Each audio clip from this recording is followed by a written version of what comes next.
Shalom, selamat pagi saudara-saudara yang dikasihi Tuhan Yesus Kristus. Salam sejahtera buat saudara semua dimanapun saudara berada. Damai sejahtera dan sukacita Roh Kudus melimpah senantiasa dalam hati dan kehidupan saudara semua. Di pagi hari ini kita akan merenungkan firman Tuhan sehubungan dengan sebuah pertanyaan. Mengapa aku dilahirkan? Dalam kitab Nabi Yeremia pasal 20 ayat 18 tertulis demikian. Mengapa gerangan aku keluar dari kandungan, melihat kesusahan dan kedukaan, sehingga hari-hariku habis berlalu dalam malu. Ayat ini merupakan bagian dari keluh kesah Nabi Yeremia. Ia mengeluh dan mempertanyakan mengapa ia dilahirkan, bila hanya untuk melihat kesusahan dan kedukaan, serta menanggung malu dalam hidupnya. Yeremia tidak hanya mengeluh tentang kesusahan dan kedukaan dirinya sendiri, tapi juga kedukaan dan kesusahan bangsanya. Selama pelayanannya, Yeremia mengalami penolakan demi penolakan. Tidak ada yang mau mendengar dia.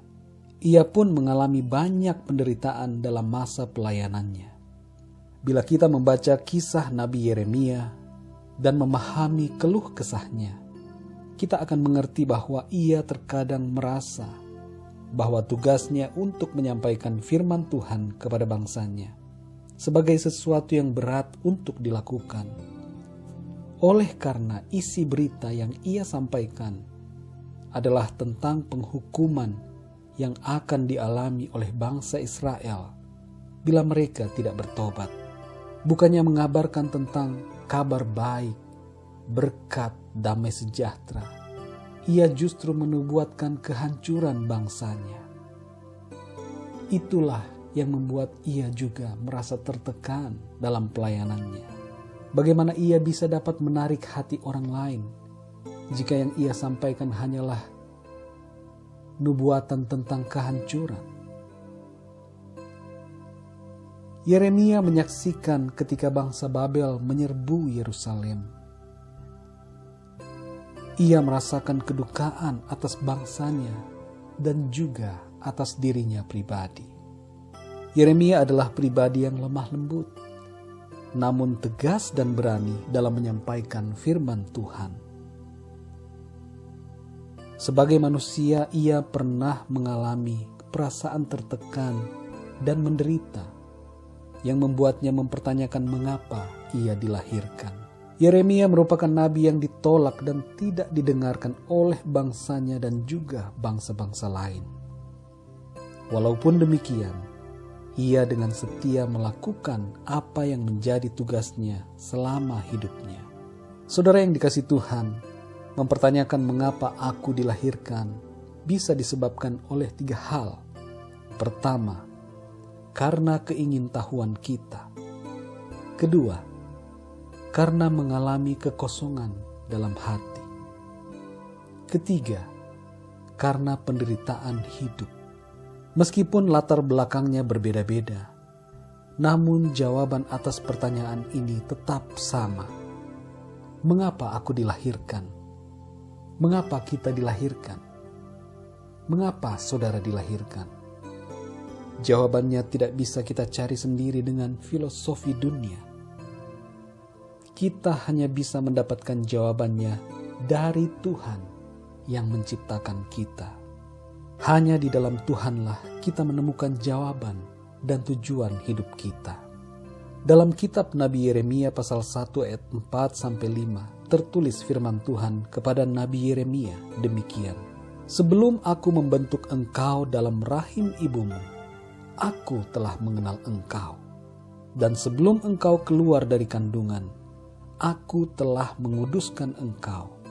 Aku telah menetapkan engkau menjadi nabi bagi bangsa-bangsa. Allah punya tujuan dan rencana bagi Yeremia dalam hidupnya. Itulah yang menjadi tujuan Nabi Yeremia, yaitu melaksanakan tujuan Allah. Saudara yang dikasihi Tuhan, bagi kita sekarang ini adalah sama halnya dengan Nabi Yeremia. Tuhanlah yang membentuk kita dalam rahim ibu kita. dan Tuhan mengenal siapa kita sebelum keluar dari kandungan. Ia punya rencana bagi setiap kita, yaitu agar kita melaksanakan tujuan Allah dalam kehidupan kita. Yesaya 43 ayat 7 mengatakan bahwa Tuhan menciptakan kita untuk memuliakan Tuhan. Kita diciptakan untuk kemuliaan-Nya. Hidup bukan hanya di dunia ini saja. Dunia ini hanyalah sementara, sedangkan yang kekal akan kita tuju.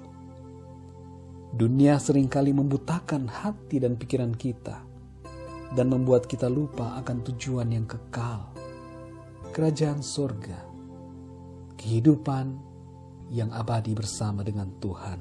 Dalam 2 Korintus 4 ayat 18 tertulis, "Sebab kami tidak memperhatikan yang kelihatan, melainkan yang tak kelihatan.